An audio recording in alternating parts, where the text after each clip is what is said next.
Muito boa tarde a todos e todas. Sejam muito bem-vindos, muito bem-vindas aqui ao espaço da Universidade Federal do Rio de Janeiro. Fazer uma saudação muito especial aos nossos estudantes e desejar muitas boas-vindas ao nosso ilustre convidado, Ernesto Samper, secretário da Unasul, que atualmente desempenha um papel muito importante para a integração da América do Sul. Particularmente, acompanhamos com entusiasmo o posicionamento que a Unasul tem construído historicamente em defesa da democracia entre os nossos povos, mas também de um esforço de integração que passe por questões reais e substantivas que possibilitem melhor condição para os povos da América Latina e da América do Sul de uma forma especial, em temas vinculados à ciência e tecnologia, como energia, saúde, compartilhamento da infraestrutura de pesquisa, que é um projeto que nós temos aqui em várias universidades da América Latina, mas também projetos que possibilitem maior mobilidade dos nossos estudantes com as universidades latino-americanas e acreditamos, estamos trabalhando firmemente nessa perspectiva de diplomação comum, de as nossas universidades oferecerem dupla diplomação e também de cotutela, de modo que os nossos estudantes possam fazer pós-graduação em outros países da América do Sul, mas também os nossos irmãos da América Latina e da América do Sul, em especial, possam vir fazer pós-graduação em nossa instituição e podermos orientar esses estudantes e dar diplomas que possibilitem essa maior integração. Então, é com muita expectativa, com muita alegria que estamos recebendo hoje o Dr. Samper e felicitá-los pelo trabalho junto à Secretaria. Tem desempenhado um papel muito encorajador para a democracia em nossos países.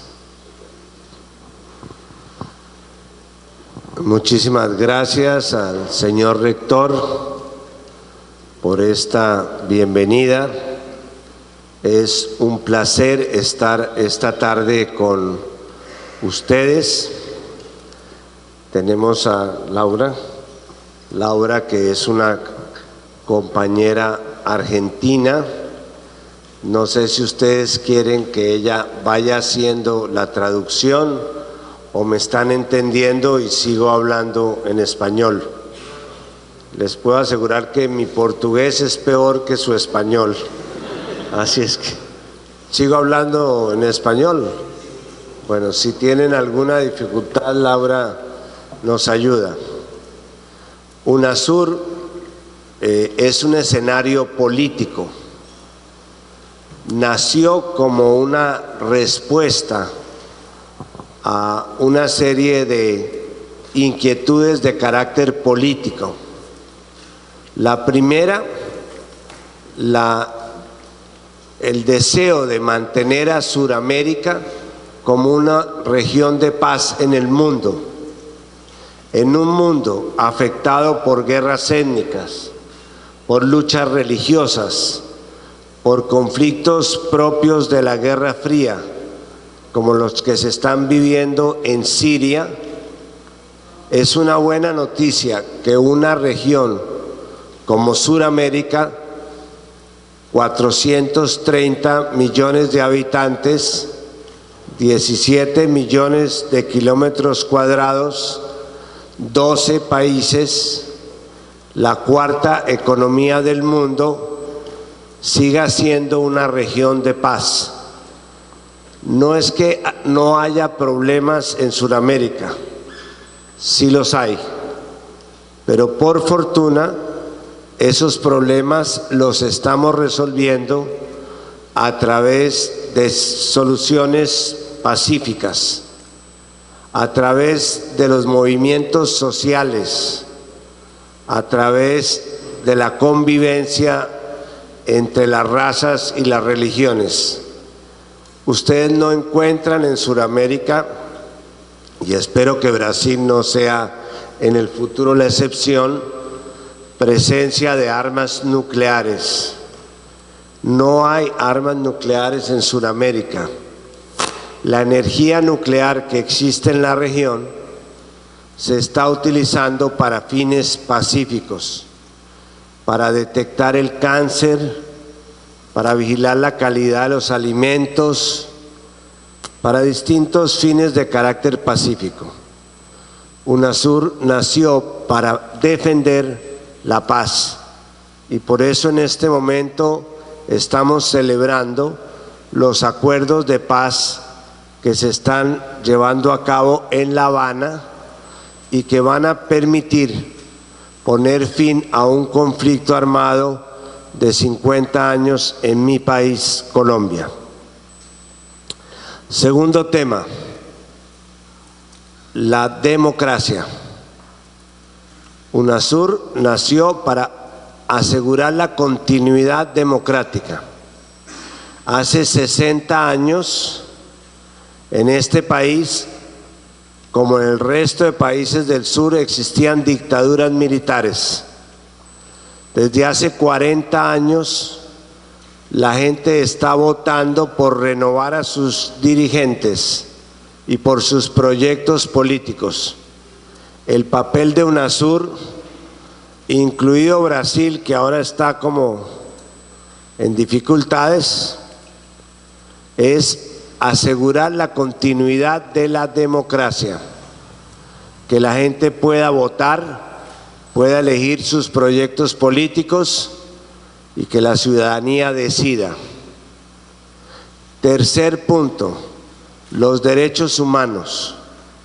A UNASUR le interesa asegurar la vigencia de los derechos humanos, no solamente de los derechos políticos, también de los derechos sociales, de los derechos culturales, de los derechos económicos.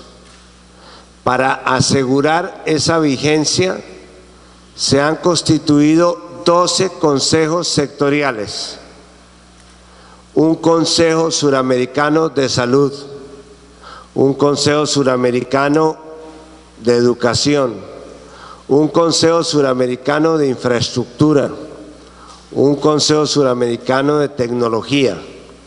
Esos 12 consejos son integrados por los ministros de cada uno de los países en cada una de esas áreas.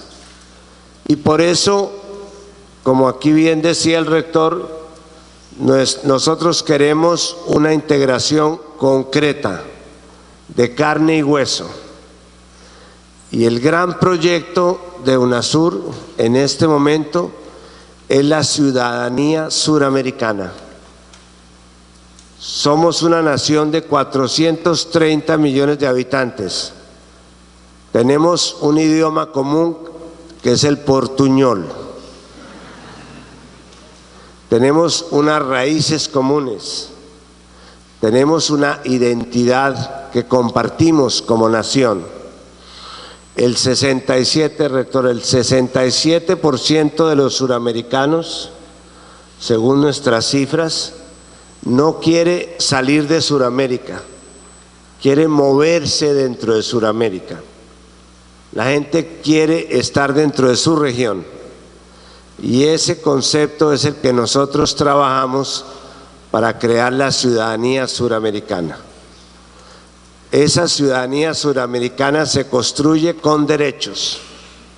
El derecho a la educación. Que un estudiante que está hoy día cursando sus estudios en Quito pueda terminar aquí en esta universidad sus estudios. Que un profesor que enseña hoy en Buenos Aires pueda desplazarse a enseñar a Bogotá. Que un médico que se gradúe en Santiago de Chile pueda ejercer la profesión en Montevideo. es el concepto básico de educación. Por eso nosotros creemos que una de las principales preocupaciones de la agenda social de UNASUR es la educación, porque la educación tiene que ver con todo. Educación tiene que ver con la identidad. La única manera de transmitir la cultura es a través de la educación. La educación tiene que ver con la competitividad. Queremos una educación que tenga no solamente calidad, cantidad, sino también calidad. Una educación que nos sirva para aumentar nuestras posibilidades de crecimiento. La educación tiene que ver también con la igualdad.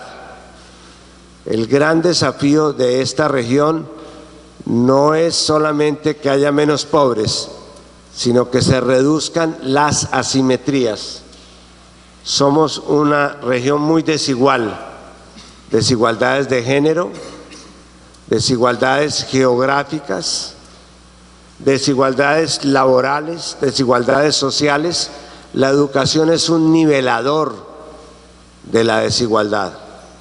Por eso, la primera propuesta que les tenemos esta tarde es cómo mejoramos en Brasil la educación y si estamos o no contentos con la educación. El segundo tema, que está ligado a la competitividad y a la productividad, es el empleo. En Sudamérica existen unos niveles muy altos de lo que se llama el desempleo informal. La gente tiene trabajo, pero no tiene un buen sueldo, no tiene prestaciones, no tiene permanencia. Ese desempleo informal es el problema más grave en materia de ocupación que tiene la región. 56% de los trabajadores de la región viven en ese sector informal. Entonces no se trata simplemente de generar empleos productivos, que son importantes. Se trata de que la gente que está en ese sector informal, los vendedores ambulantes, los pequeños campesinos, los que tienen un pequeño negocio aquí en Río de Janeiro, que ellos tengan la posibilidad de tener un trabajo que genere crecimiento, pero también les genere a ellos unas posibilidades de vida. El desempleo de los jóvenes en Brasil es el doble del desempleo de todo el país. ¿Qué está pasando? ¿Por qué la mayor cifra de desempleo está en los jóvenes? Esa es otra pregunta que les tenemos esta tarde. El tercer tema tiene que ver con una generación nueva de derechos humanos. Ya no estamos hablando solamente de los derechos laborales, de los derechos políticos, de los derechos culturales. Estamos también hablando de otros derechos que tienen que ver más con la vida misma, como por ejemplo el derecho a un medio ambiente equilibrado. Sudamérica es la región más afectada por el cambio climático. En la zona del Caribe y del mar Atlántico, porque ha aumentado 4 veces la posibilidad de tormentas y de huracanes. Y en la zona andina, porque ha aumentado en 4 veces la posibilidad de terremotos y de sismos como los que se presentaron en Ecuador. ¿Todo eso es obra de la mano de Dios? No, es obra de la mano del hombre, que ha contaminado el medio ambiente, que ha aumentado el porcentaje de dióxido de carbono en el ambiente. Eso ha producido un calentamiento y ese calentamiento está desajustando todo el clima.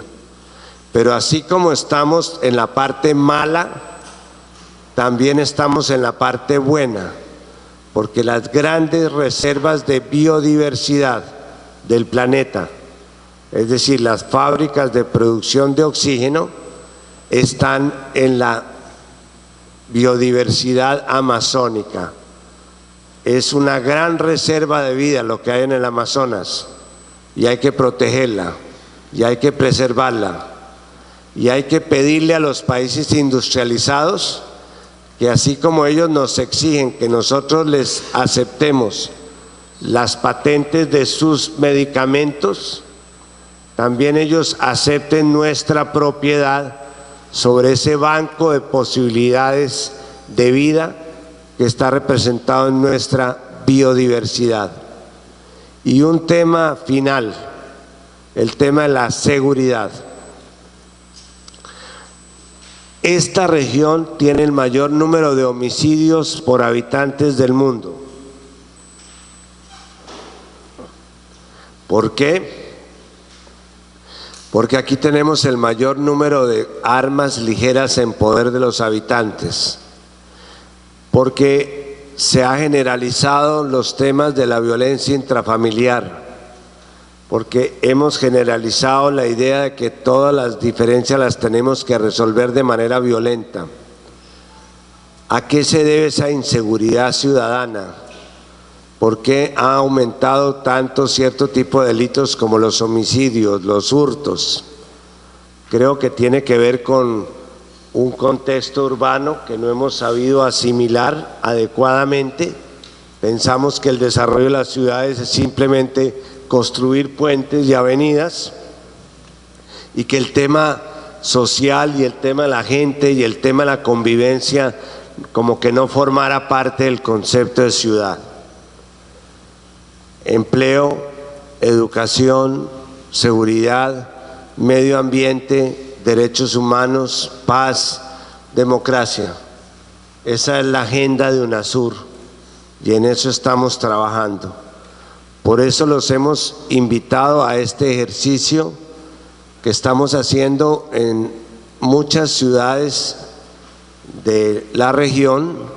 Este es el 8º que hacemos desde que yo estoy en la Secretaría, que consiste simplemente en que ustedes nos ayuden a contestar los cuestionarios que tienen en sus manos, que lo hagan en grupo, para que cada mesa tenga la posibilidad de designar un vocero y que conjuntamente con esos voceros nos reunamos acá, y esto que ustedes están, este ejercicio lo estamos transmitiendo por internet y por las redes universitarias, por Renata y las redes de UNASUR, y están en este momento escuchándonos alrededor de unas 1.800 personas que han participado en los anteriores Café UNASUR, como ustedes seguramente van a participar hacia el futuro con la base de datos que vamos a elaborar.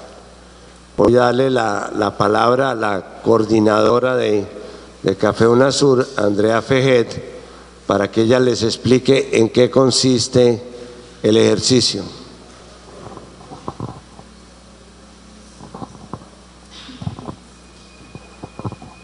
Bueno, gracias, presidente. Ya para no repetir lo que usted ya les explicó, simplemente es invitarlos a trabajar en las mesas, en grupos, siguiendo un poco las preguntas de este formulario que les entregaron en la entrada. 1 hora, más o menos, lo que se demore el debate. Les vamos a traer un refrigerio para que se queden en las mesas y lo tomen ahí. Então, a ideia é a gente debater 1 hora, mais ou menos, as perguntas que estão nas folhas, e eles vão trazer uma comidinha para a gente. Al terminar, volvemos a retomar con la tarima y hacemos un debate final. Depois dessa hora, vamos voltar aqui, vamos fazer um debate final e fechar o evento. Y cada mesa escoja un vocero para que lo represente al final en el debate. Né? E cada mesa tem que escolher um representante para vir aqui e debater com a gente.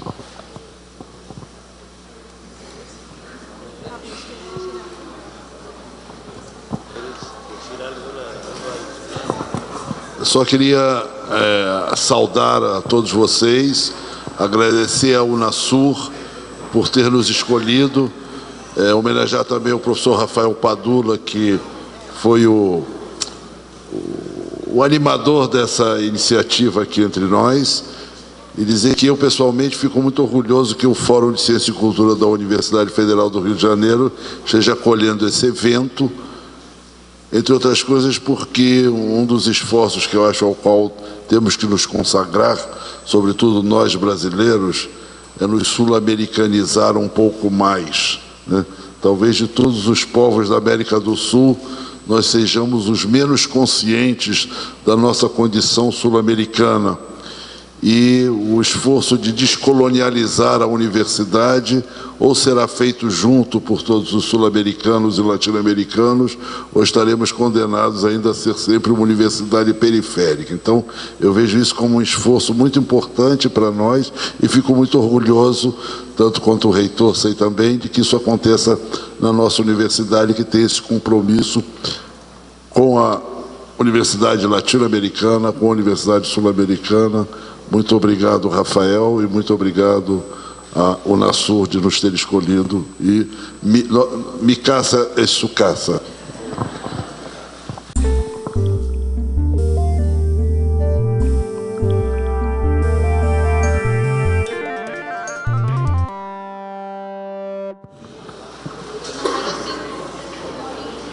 Monique, la mesa número 5, Monique, por favor.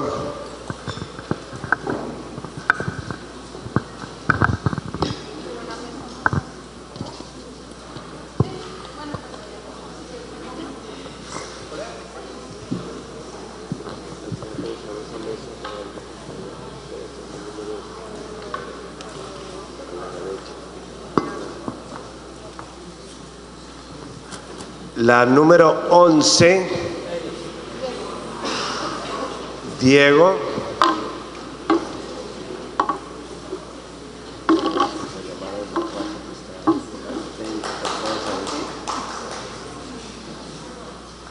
La número 4, Juan. Joao. João.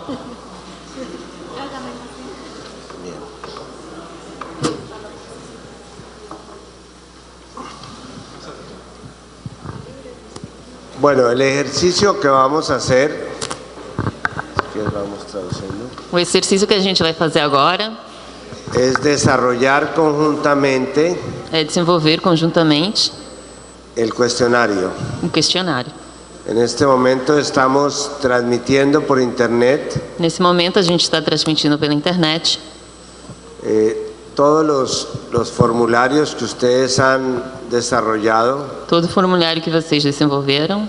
Les rogamos entregarlos a la salida a la secretaría. Por favor, entreguem na saída para a secretaria. Vamos a hacer una base de datos A gente vai fazer uma base de dados que se va a incorporar a los otros estudiantes de los otros cafés Unasur que hemos realizado. que vai ser adicionada aos dos outros estudantes de outros Café Unasur que a gente já fez. En Cochabamba, Em Cochabamba, en Quito, Quito, en Buenos Aires, Buenos Aires, en Bogotá, Bogotá, en Montevideo, Montevideo.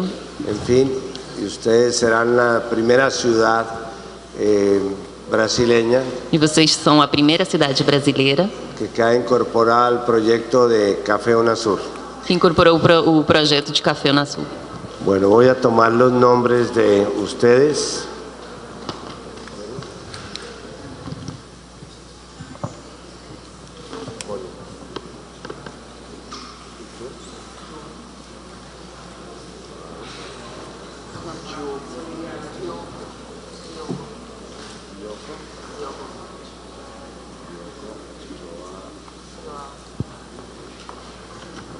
Bien, la primera pregunta A primeira pergunta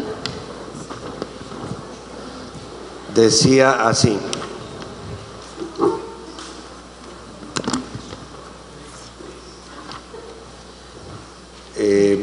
hemos señalado 5 temas relacionados a gente tem selecionado 5 con la agenda assuntos de Unasur. relacionados à agenda do Unasur. La idea era que ustedes señalaran de 1 a 5 A ideia é que vocês sinalaram de 1 a 5 y dentro de ello 1 el más importante, 5 el de menor importancia. sendo 1 o mais importante e 5 o menor, menos importante. Vamos a pedirle el favor a Monique que nos cuente qué decisión tomó su mesa sobre cuál es el orden de estos temas y por qué. Monique, a gente quer saber... Tem esse. A gente quer saber qual foi a decisão da sua mesa e por quê. A ordem e por que vocês escolheram. A nossa mesa, número 5, nós escolhemos a educação como o item mais importante da lista, porque a gente acredita que a educação, em primeiro lugar, é como uma cascata onde os outros ajudam a desenvolver os outros. Em segundo lugar, a gente nomeou a segurança, porque a gente acreditou, a gente chegou à conclusão de que seria importante desenvolver um ambiente seguro para a educação. Em terceiro lugar, a gente colocou o trabalho, em quarto, o meio ambiente e, por último, os direitos humanos. Joao, ¿ustedes coinciden con ese orden? João, vocês coincidem com essa ordem? Não, nossa ordem é diferente. Em primeiro lugar, para Temer.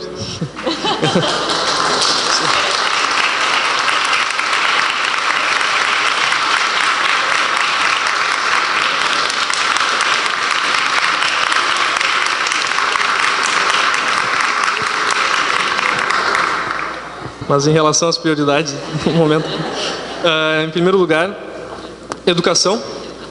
Embora tenha sido muito difícil elencar em uma ordem de prioridades, questões que a gente acha que são todas muito importantes, que deveriam ter uma sinergia e uma complementariedade entre elas. A educação a gente acha que é um primeiro pilar, tanto para a gente se conhecer enquanto bloco da Unasul, quanto para desenvolver conhecimento autônomo nosso daqui. Em segundo lugar, trabalho, já que num cenário global de flexibilização das leis trabalhistas, de perda da dignidade do trabalho, de degradação dos direitos trabalhistas, a gente acha que a Unasul poderia criar no seu âmbito uma região em que a promoção de um trabalho digno e trabalho como centro do desenvolvimento da sociedade deveria ser uma prioridade. Em terceiro lugar, a questão da segurança, certo? Não entendido aqui da maneira simples, como sendo apenas uma militarização, uma securitização de processos, de questões de drogas, por exemplo, de fronteiras, mas sim uma abordagem cidadã mais ampla, certo? Para se garantir a segurança na região. Em quarto lugar, a questão dos direitos humanos, certo? Pela centralidade que tem, especialmente haja vista a maneira como se dá o debate político hoje. Em quinto lugar, esse foi um ponto muito polêmico, se deveria ser o quinto lugar, a questão do meio ambiente, certo? Que tem uma centralidade hoje em dia, especialmente no que a gente acha que deveria se criar uma alternativa, uma região com desenvolvimento sustentável, que poderia servir de polo, de exemplo para o resto do mundo. Muy bien, descubrieron parte dos trucos. Muito bem, vocês descobriram parte dos truques. Que hay temas transversales. Que são temas transversais. Y hay temas verticales. E tem temas verticais. Y cuando ustedes tienen que tomar una decisión en materia de políticas públicas. E quando vocês têm que tomar decisões em matérias de políticas públicas. Tienen que empezar por distinguir cuáles son los temas verticales. Vocês devem distinguir os temas verticais e aqueles transversais. ¿Y cuáles transversales? En Unasur hemos identificado 3 temas transversales. Na Unasul a gente identificou 3 temas transversais. Que são gênero. Que são gênero. Direitos humanos. E meio ambiente. Diogo, ¿ustedes están de acuerdo con esta clasificación? Diogo, vocês estão de acordo com essa classificação?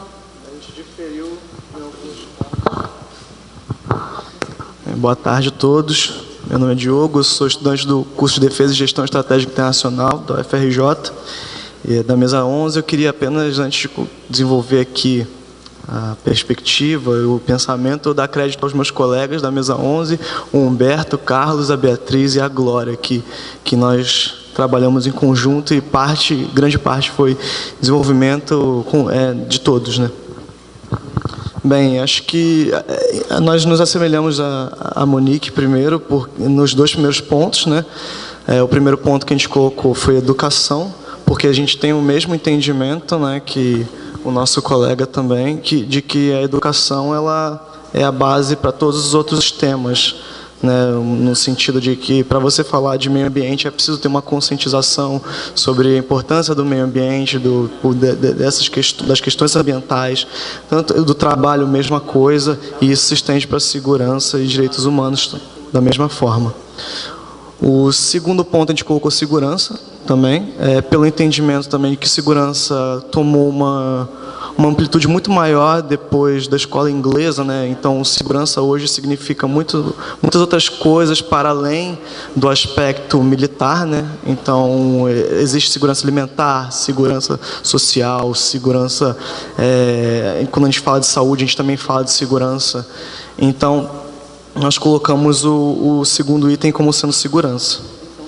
O terceiro item nós colocamos como direitos humanos, porque a gente entende que uma das coisas que as nações sul-americanas partilham muito, historicamente, são de transgressões dos direitos humanos, né?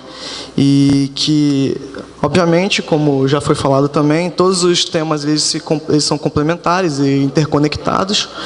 Então, a gente acredita também que direitos humanos têm relação com todos os outros e, em particular, para nós sul-americanos, é de imprescindível reflexão. O quarto item nós colocamos como trabalho, né? O trabalho de forma... porque ele é uma das forças motrizes do desenvolvimento, né? De todas as nações, e isso inclui a América do Sul, e acho que a importância desse encontro é justamente para nós pensarmos também uma maneira de trabalharmos juntos, né? Acho que esse é o intuito final da Unasul e das organizações sul-americanas nesse sentido. E por último, não menos importante, foi muito árdua a tarefa de elencar qual que é o tema mais importante, uma vez que todos o são. Mas, por último, a gente colocou o meio ambiente, que também é imprescindível na América do Sul, por conta da Amazônia e por conta de toda a nossa geopolítica e todo o território que forma, né, as nações sul-americanas. Si alguna mesa quiere intervenir, se alguma mesa quer intervir, por favor levanten el numerito que tienen allí puesto. Podem pegar o número e levantar assim para cima. Y não? le damos la palabra. E vocês falam. A quien quiera intervenir. Este es semáforo en verde. Esse é um semáforo em verde. Se hablan demasiado, que se vocês falam demais, vai o vermelho.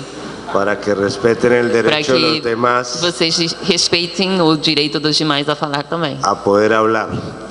Alguma mesa quer fazer alguma precisão sobre esta primeira pergunta? Sobre a 10. La mesa 10, vamos a llevarles un micrófono.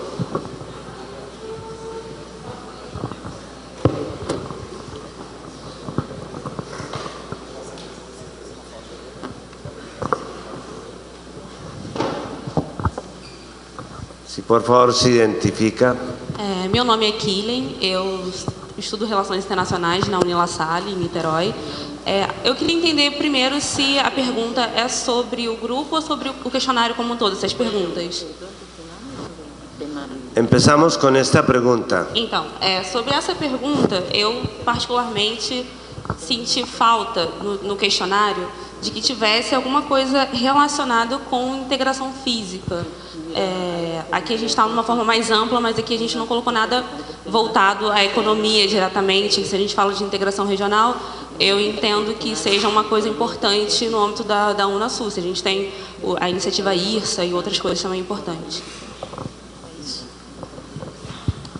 Muy bien, vamos a tenerlo en cuenta. Es el tema de infraestructura que sin duda es fundamental na região. Muito bem, obrigada. A gente vai ter em conta essa questão de infraestrutura, que realmente é uma questão básica na nossa região.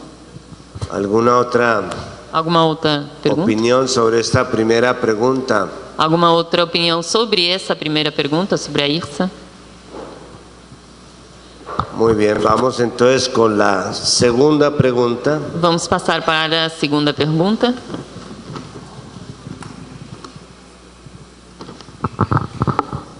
Si usted fuera ministro de Educación y le propusieran las siguientes políticas públicas, ¿cómo organizaría sus prioridades?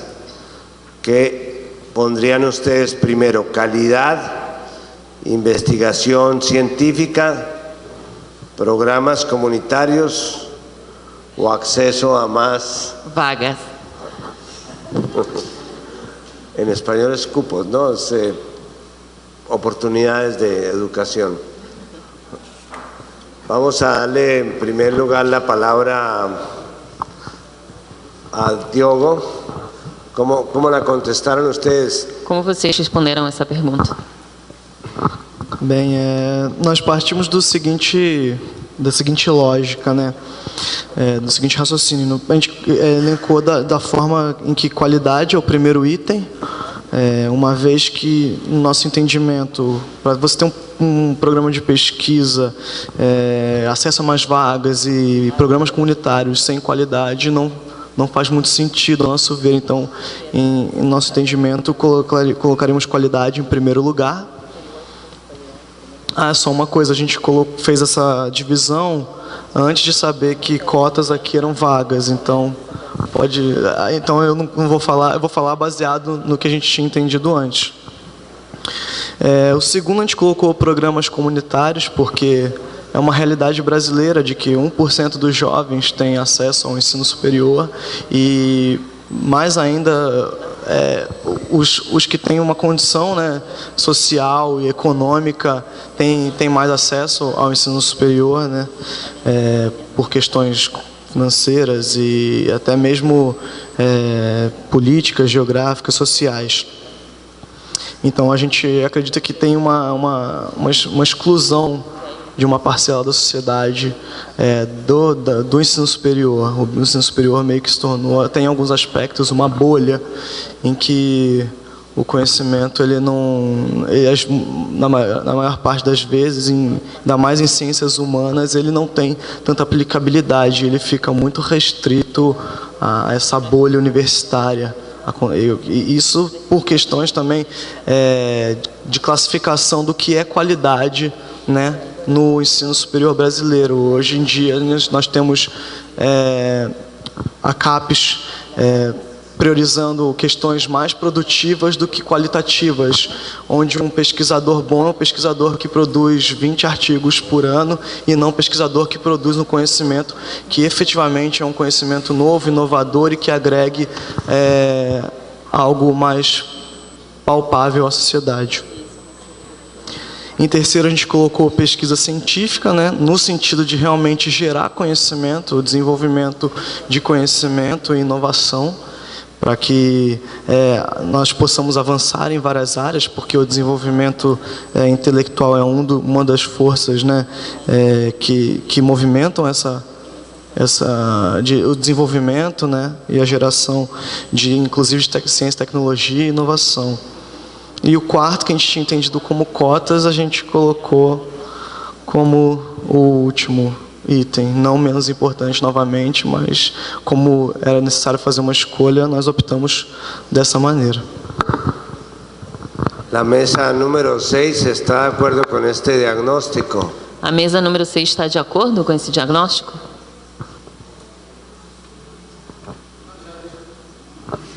Não, é só para vocês responderem. Já vai o microfone para allá, Andrea. 6. Aqui.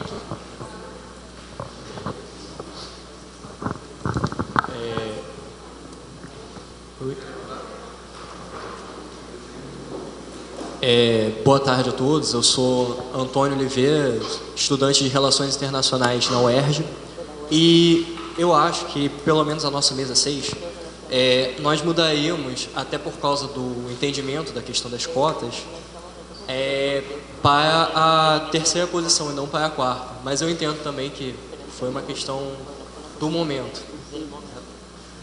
Porque, embora nós achamos que os programas comunitários também são extremamente importantes, o acesso às vagas em universidades é uma prioridade em uma região que é majoritariamente jovem, correto? Muy bien, Monique. ¿Ustedes cómo lo plantearon? Como vocês entenderam a questão?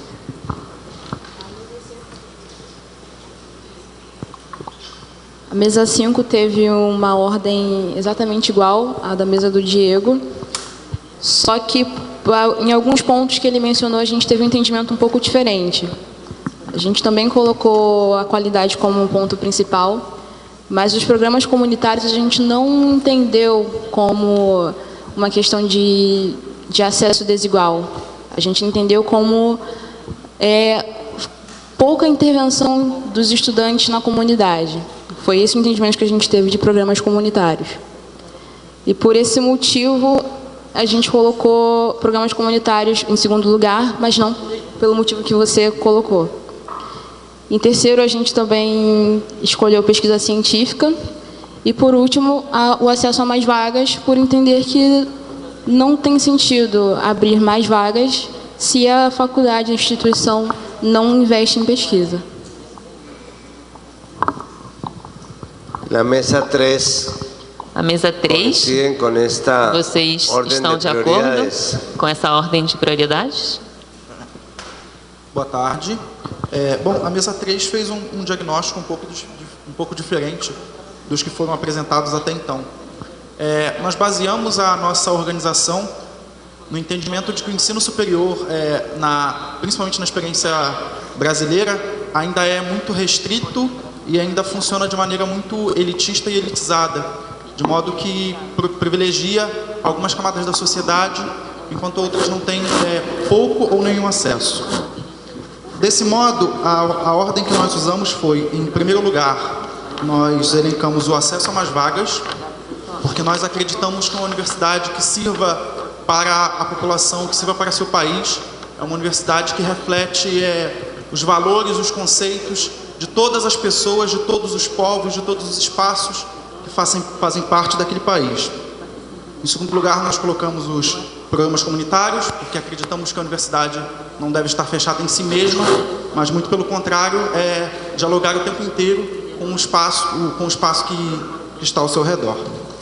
Em terceiro lugar, nós colocamos a qualidade, e não porque acreditamos que a qualidade seja um ponto que deva ser esquecido, mas sim porque nós acreditamos que uma universidade com qualidade, ela precisa refletir diversos pensamentos. Então, uma universidade que tem mais pessoas, de mais espaços, é uma universidade que pode falar de mais temas e assim ela amplia a sua qualidade. Uma universidade brasileira que fale com o interior e que fale com as periferias tem mais qualidade que a universidade brasileira que fique centrada apenas nos espaços de pessoas privilegiadas, como tem sido durante muito tempo. E, em último lugar, ficou, por questão de escolha mesmo, a pesquisa científica. Nós acreditamos que a universidade deve pesquisar, nós acreditamos que a universidade deve produzir, mas nós acreditamos que a pesquisa, a produção, ela tem que ser feita para todos, ela tem que ser feita por todos. É preciso que a universidade seja mais democrática.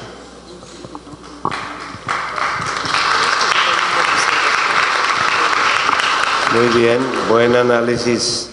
Muito boa análise. Muito boa análise. Nosso entendimento se assemelha mais com o da mesa 3, né, com algumas pequenas diferenças. Nós elencamos programas comunitários como a prioridade número 1, né, tendo em vista o fato de que a extensão, embora reconhecida já na Constituição brasileira como um dos pilares da educação, ainda não tem o mesmo privilégio que a educação e a pesquisa. Certo? Então, nós acreditamos que os programas comunitários aqui, ou seja, essa troca de saberes e de conhecimentos e de práticas entre a universidade e as comunidades e a sociedade como um todo, deva estar no topo das prioridades. Como segundo ponto de prioridade, nós colocamos o acesso a mais cotas, vagas. A gente preencheu ele quando acreditava que significava cotas mesmo, né, no sentido de que significa que tem que haver uma expansão do número de pessoas que possam ingressar na universidade, certo? O debate sobre qualidade, se ele está restrito a um número muito restrito de pessoas, né, ele perde o seu sentido. Então, nós acreditamos que, como foi colocado muito bem pelo pessoal da mesa 3, que o acesso ele deve ser uma das prioridades, certo? A educação brasileira, infelizmente, ela ainda é privilégio, né, e para muito poucos, certo? Em terceiro ponto, nós colocamos a pesquisa científica, por entender que ela é uma condição sine qua non para uma inserção soberana, autônoma do nosso país, certo? Desenvolvimento de tecnologias desenvolvidas aqui e de, enfim, conhecimento e práticas desenvolvidas por nós mesmos é uma condição essencial, né, para que nós sejamos um país desenvolvido de fato. E, em quarto lugar, colocamos a qualidade, né, que está colocada aqui em sentido mais amplo, mais lato, né, porque acreditamos que se temos mais acesso à educação, se temos mais interação com a sociedade e se temos mais foco na pesquisa, a qualidade ela imediatamente se segue. Muito obrigado. Muy bien, creo que hay como una común denominador Acredito que há comum denominador que corresponde a lo que ha sido la evolución de las políticas educativas en la región, que ha pasado de una preocupación por aumentar la oferta de oportunidades, que acredito que tem a ver muito com as políticas e a preocupação de aumentar a oportunidade, por una preocupación por mejorar la calidad de esas oportunidades. uma preocupação por melhorar a qualidade dessas oportunidades. Obviamente hay otros temas que tienen que ver con como la diferencia entre educación pública y educación privada, Obviamente tem outros assuntos que têm a ver com isso, como a educação pública, a educação privada, que son quizás más importantes en algunos otros países donde la educación privada está, digamos, tiene el control de la parte educativa. que são diferentes e mais importantes, por exemplo, em outros países onde a educação privada tem o controle da própria educação. Y la extensión universitaria simplemente se refiere a que la universidad tiene que estar sintonizada con la sociedad. E a extensão universitária se refere, na verdade, a que ela deve estar sintonizada com a sociedade. Muy bien, ¿alguna opinión sobre esta segunda pregunta de alguna mesa? Muito bem, alguma opinião em relação a esta pergunta, em alguma mesa? Bueno, entonces pasamos a la... ¿Quieres hacer alguna observación? Eu só gostaria de fazer uma observação, né? Eu acho que a grande questão aqui no elencar dos itens diz muito respeito ao nosso entendimento enquanto qualidade, né? É muito pertinente a questão do colega, né? A gente colocou qualidade em primeiro no entendimento, digamos assim, mais formal, porque, assim, a verdade é que, não sei vocês, mas vocês acreditam, eu queria saber até a opinião das pessoas para saber se vocês acham que o ensino superior hoje e no Brasil como um todo tem qualidade. E aí a gente entra na questão de o que é qualidade, né? E obviamente entra a questão da pluralidade, porque muita coisa fica de fora das análises do desenvolvimento intelectual e acadêmico. Mas a gente entendeu como uma forma mais formal e no sentido de replicar um modelo que seja mais inclusivo e que abranja mais conhecimento e que desenvolva mais conhecimento, porque ao nosso ver não fazia sentido a replicação de um modelo engessado ou defasado. Era só essa observação, mas... Ok. Ustedes se habrán dado cuenta que todas las metodologías que se utilizan para catalogar las universidades son manejadas con criterios de universidades de países desarrollados. Vocês devem ter percebido que todas as classificações para classificar conceitos são de países desenvolvidos. Por eso en UNASUR estamos trabajando una metodología para clasificar las universidades teniendo en cuenta no solamente factores como el número de artículos publicados por los profesores. Por isso, na UNASUR, a gente está desenvolvendo um sistema de classificação de universidades não só baseadas na produção de artigos dos professores, sino también en qué medida la universidad contribuye a a disminuir la exclusión social. Mas também em que medida essa universidade contribui para diminuir a exclusão social. Bueno, pasemos a la pregunta número 3.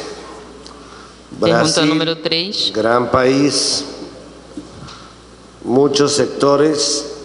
Hemos simplemente ubicado 4 sectores para el desarrollo de su economía: energía, agricultura, turismo, artesanía. ¿Cuáles, si no son estos, cuál sería el sector, uno solo, que podría liderar el desarrollo, entendiendo que todos los demás están dentro del juego? Pergunta número 3, todos têm a pergunta. Qual o setor, só, que poderia liderar o Brasil nesse quesito? Vamos a ver, empezar con la mesa número 1. ¿A qué conclusión llegaron ustedes?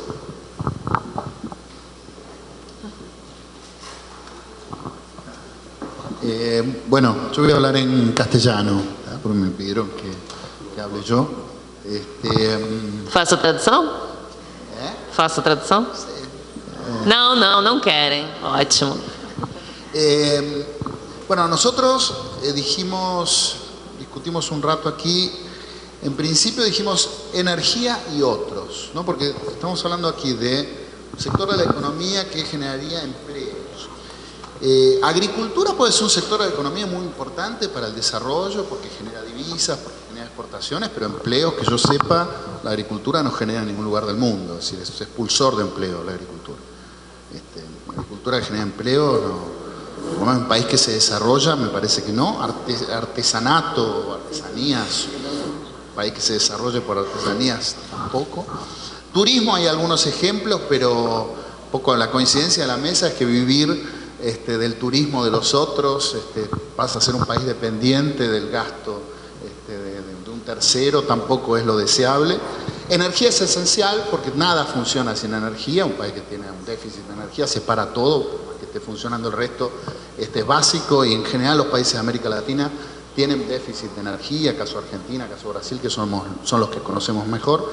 Son países que están con problemas ahora de inversiones públicas importantes en energía. Y otro, bueno, aquí sería, no sé por qué no figura la industria, aquí figura artesanía, no sé cómo está hecho este cuestionario, pero que figure la artesanía y no figure la industria, realmente, bueno, no es que quiera cuestionar nada, pero me parece que hay un problemita con la forma como está armado. Entonces, esencialmente que haya un desarrollo industrial. El desarrollo es desarrollo industrial. Entonces, es otros, esencialmente, y energía. El resto, como generadores de empleo, de ninguna manera. O sea, profesor, ustedes se van por la industria. Con la industria y, bueno, infraestructura. Ok, muy bien. Joao, usted si se prepara la mesa número 10, que se están durmiendo allá atrás. E vai se preparando a mesa número 10, que vocês estão dormindo lá atrás. Joao. Bom, isso foi uma questão bastante discutida na nossa mesa, bem difícil de achar, embora também tenha sido levantado o ponto de que faltou o ponto da indústria, que muitos elegeram como o que seria o principal para a geração de empregos, né? A gente decidiu escolher pela energia, né, pelo fato de que, por razões em uma medida parecidas com o da mesa 1, que é um setor que ele é capaz de resolver gargalos que são fundamentais para a expansão da indústria, né, no sentido de acabar com o déficit energético, também pela ligação que ele tem com questão de desenvolvimento sustentável, né, de novas energias e da inovação tecnológica. Certo. Muy bien. La mesa número 10. Su vocero, ¿tienen un vocero? O representante. Hay una duda, porque querían comentar algo de la pregunta 1 y 2, pero no... Sí, hagan un comentario breve si quieren. Pueden referirse a todo el cuestionario. Vocês podem falar excepto la última pregunta, que la asumiremos depois desta. Vocês podem falar de qualquer pergunta do questionário, menos a última, que a gente vai falar depois, mas seja breve. Sim. Boa tarde. Primeiramente, fora Temer. E segundo, obrigado por abrir para a gente falar, que a gente se distraiu um pouco. Em relação à primeira questão, a gente pensou em seguir uma linha prática de como responder. A gente queria estabelecer uma lista de prioridades, seguisse alguma lógica que refletisse na realidade. Então a gente colocou a educação como o primeiro da agenda regional, porque as pessoas simplesmente não conhecem o regionalismo, elas não conhecem os órgãos e não fazem ideia do que é a identidade sul-americana, da identidade latino-americana na prática. Então, nessa linha, a gente escolheu 2 como trabalho, que era justamente dar importância para as migrações que ocorrem na América do Sul em relação ao trabalho. Terceiro, meio ambiente, que envolve temas de integração, envolve temas de segurança que precisam se concretizar de fato na América do Sul. 4, direitos humanos, e 5, segurança. Segurança ficou o tema mais em aberto, e no meio ambiente a gente acha que já bate bastante nesses temas. Em relação à segunda, o nosso grupo dialoga com aquela mesa e com o que ele falou. A missão da universidade é servir a comunidade. Se a gente não tem uma universidade que sirva a comunidade, a universidade perde muito seu sentido. Em um cenário que a gente vive de crise da educação pública, principalmente, a gente precisa reforçar políticas que realmente dialoguem com quem mais precisa na realidade. Por isso a gente escolheu programas comunitários como a primeira opção, porque da própria comunidade vão se gerar demandas para que a universidade trabalhe e pesquise. Em segundo, a qualidade, porque a gente precisa investir nas infraestruturas para conseguir gerar algo efetivo de transformação. Em terceiro, pesquisa científica. Em quarto, a gente colocou acesso a cotas, que foi até onde a gente conseguiu discutir, e depois mudou para vagas, porque, pelo menos no Brasil, a gente avançou bastante nessas políticas de cotas, então a gente precisa avançar mais no diálogo real com a sociedade. É isso, obrigado. Gracias, muy elocuente la presentación. Vamos a oír a Monique y luego vamos a la mesa 6. A mesa 5 teve várias discussões em todos os pontos. A gente não conseguiu discutir muito bem a questão 3, porque a gente estava com pouco tempo mesmo. Entre energia e outros, a gente escolheu outros, onde a gente elencou tecnologia de ponta em desenvolvimento, pelo seguinte motivo, que é um mercado que a América Latina não tem desenvolvido. Nós temos vários profissionais que estão saindo do país para buscar emprego de mão altamente qualificada em outros países mais desenvolvidos. É a exportação de cérebros que a gente já conhece.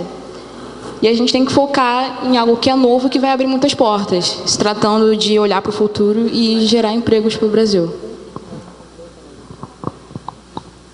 Muy bien, gracias. Mesa número 6. Eu gostaria de discutir a questão do aí. Coloca mais perto, não estou ouvindo. Eu gostaria de discutir a questão 3, que foi, já começamos a falar, que foi uma questão que talvez tenha sido a mais discutida aqui na nossa mesa 6. Porque, embora nós achamos que vários pontos, como por exemplo, a questão da energia seja essencial, tendo em vista o déficit energético do Brasil e da região, a questão do turismo também falha muito ainda aqui no Brasil, pelo menos. O artesanato também, e o senhor ele falou da mesa 1, eu acho, desculpa. Falou da questão da indústria também, concordo que é um ponto que precisa avançar bastante no diálogo brasileiro, mas a nossa opção ficou pela agricultura, porque nós pensamos que o Brasil é um país que ainda é marcado pela desigualdade no campo, onde os latifúndios ainda terminam tendo um papel preponderante na produção, onde nós achamos que a agricultura familiar pode ser um pilar na produção brasileira, onde a reforma agrária tem um papel essencial para que a gente possa diminuir a desigualdade no Brasil. E creio que nos outros países da América Latina também, tal como o uso das cooperativas agrícolas, para apoiar nesse aumento da produção. ou até mesmo pensando na infraestrutura agrícola. Porque também não adianta pensarmos em ajudar os produtores, em fazer a reforma agrária, mas não dar aos produtores meios de comercializarem seus bens, meios de produzirem melhor e ganhar competitividade, como meu amigo Felipe estava dizendo aqui. Muchas gracias. Obrigado. Diogo. Bem, assim como o nosso colega da mesa 6, eu acho que esse foi um dos temas mais debatidos na nossa mesa. Nós tentamos elencar os vários prós e contras de cada item e sentimos também a falta da questão da indústria, né, colocada pelo professor Crespo. Mas no final nós fizemos um balanço e optamos por escolher energia, tendo em vista que os outros setores aqui seriam dependentes também, assim, meio que diretamente ou indiretamente da energia, né? Ao nosso ver, a questão da agricultura é muito importante, como foi ressaltado agora há pouco. Inclusive, nós quase colocamos a agricultura como o ponto mais importante, só que nós tivemos uma visão um pouco mais a nível internacional também e nós nos preocupamos também com a questão dessa divisão internacional do trabalho, onde o Brasil acaba se tornando sempre o fornecedor de commodities e os outros países desenvolvem equipamentos e tecnologia de ponta e a gente acaba caindo numa dependência, numa interdependência complexa, né? Então, nós acabamos de colocar a energia pelos fatores também citados pelo colega aqui ao lado, de que é um setor que envolve muita tecnologia também, que envolve a questão e o debate do desenvolvimento e da produção de energia sustentável, de combustíveis, né, e formas de produção mais sustentáveis, e também com um pensamento de no futuro qual seria o setor que causaria mais impacto. E quando a gente estuda alguns cenários de escassez de recursos, nós vemos que as expectativas é que a demanda por energia aumente e os recursos são cada vez mais escassos. Muy bien, muchas gracias. Sí, la verdad es que esta pregunta tiene un veneno. Sim, a verdade é que essa pergunta tem veneno. Que es la exclusión del tema industrial, profesor. Que era mesmo a questão da exclusão de indústrias. Pero un poco es difícil en Brasil porque no hay un sector que están todos los sectores y todos juegan. Nosotros incluimos el tema de artesanías para significar el tema de la informalidad. A gente colocou a questão de... Siempre hay un sector informal que está generando producción, empleo, artesanato. Que, de alguna manera forma parte, pero por supuesto el sector de la energía es sin duda un sector jalonador y por supuesto el industrial para superar esta condición de modelo extractivo que tenemos. A gente colocou a questão do artesanato por uma questão de trabalho informal. Nosotros estamos trabajando el concepto de cadenas de valor. A gente está trabalhando o conceito de cadeias de valor. Que es agregar valor. Que é adicionar valor. De las distintas cadenas de producción. Ao longo das diferentes cadeias de produção. Para que no sea un enfoque sectorial aislado. Para que não seja foco setorial aislado. Aquí me están haciendo un reclamo por el tiempo. Já estão me reclamando a questão do tempo. Tenemos una norma para que el café país no pase determinado tiempo, que es lo que señalan los psicólogos, que se puede concentrar la atención. Temos determinado tempo, que é o que sublinham os psicólogos, o que dura a atenção. Pero queremos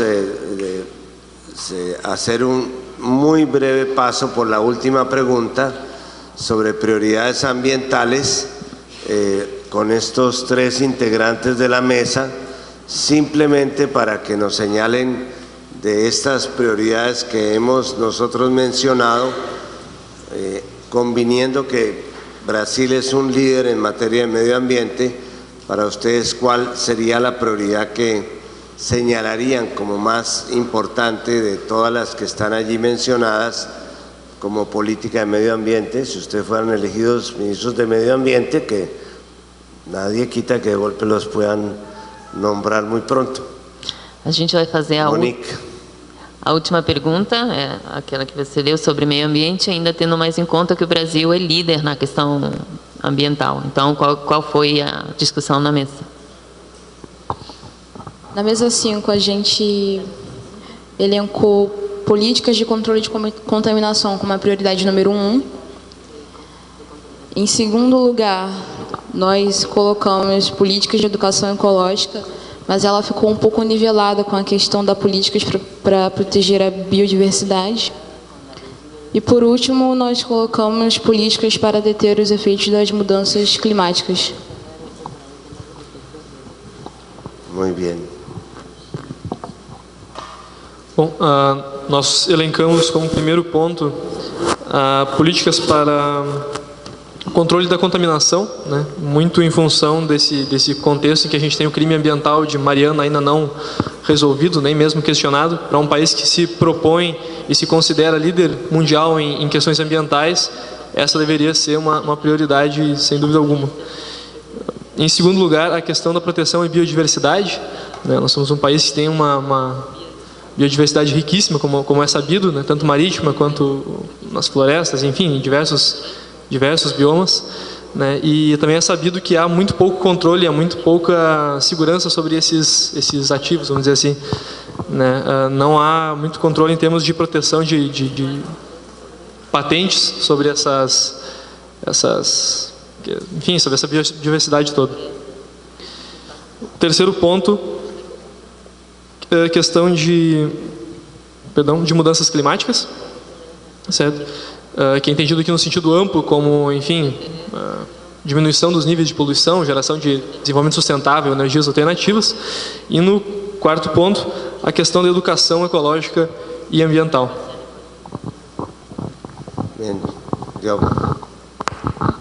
Bem, nosso raciocínio seguiu uma lógica semelhante ao item 1 e por isso nós colocamos como o item prioritário políticas de educação ecológica e ambiental, no sentido do papel da educação enquanto ferramenta transformadora da sociedade e que acaba influenciando nos demais. Então a gente seguiu o mesmo pensamento da questão número 1.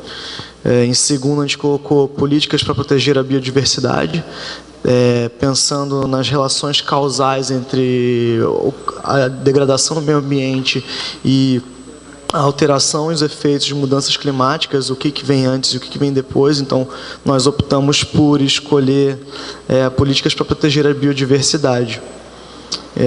No terceiro, a gente colocou políticas de controle da contaminação. E, por último, colocamos as políticas para deter os efeitos das mudanças climáticas, uma vez que elas são o resultado final da degradação da biodiversidade, da contaminação e de uma falta de consciência ecológica e ambiental. Muchas gracias. Allí tenemos a Víctor Amaral y a Rafael Padula. Yo quiero agradecerles a ellos especialmente porque sin ellos y sin su apoyo no hubiera sido posible hacer esta convocatoria. Muchísimas gracias a Víctor y a Rafael por este apoyo.